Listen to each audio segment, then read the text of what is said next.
చిరుత ఇంత వేగంగా పరిగెత్తడానికి ఏ అకాడమీలో ట్రైనింగ్ తీసుకోలేదు. ఏ కోచ్ కూడా వేగంగా పరిగెత్తడానికి టెక్నిక్స్ చెప్పలేదు. తన ఆకలి తనకి ఇలా వేగంగా పరిగెత్తే నైపుణ్యాన్ని నేర్పించింది. తన శత్రువుల నుండి తనని రక్షించుకోవడం కోసం, తన మనుగడ కొనసాగించడం కోసం ఈ నైపుణ్యాన్ని సాధించుకుంది.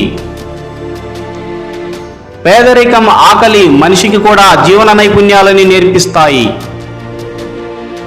చరిత్రలో ఎంతో మంది గొప్పవారు మొదటిలో ఆకలి బాధ అనుభవించిన వారే, తరువాత వారే గొప్పవారై సమాజాన్ని శాసించారు. ప్రస్తుతం సమాజంలో గొప్ప స్థాయిలో ఉన్నవారైనా లేదా గతంలో సమాజాన్ని శాసించిన వారైనా వారి చరిత్ర ఒక్కసారి చదవండి. ఏదో ఒక దశలో ఖచ్చితంగా ఆకలి బాధ అనుభవించి ఉంటారు. కాబట్టి ఎవరో వచ్చి నిన్ను గొప్పవారిగా చేయవలసిన అవసరం లేదు. నీ ఆకలి బాధే నిన్ను గొప్పవాడిని చేస్తుంది.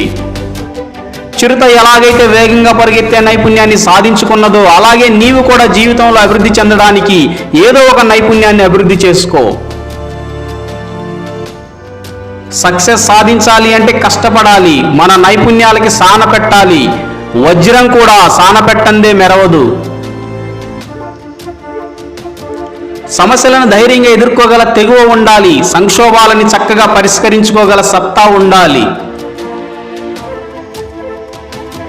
ఆశయ సాధన కోసం మనం చేసే ప్రయాణంలో ఎన్నో గతుకులు ఉంటాయి. వాటి అన్నింటినీ దాటుకుని ధైర్యంగా ముందుకు వెళ్ళాలి. మెదడుని ఎప్పటికప్పుడు నూతన జ్ఞానంతో నింపాలి. నూతన వ్యూహాలతో ముందుకు వెళ్ళాలి.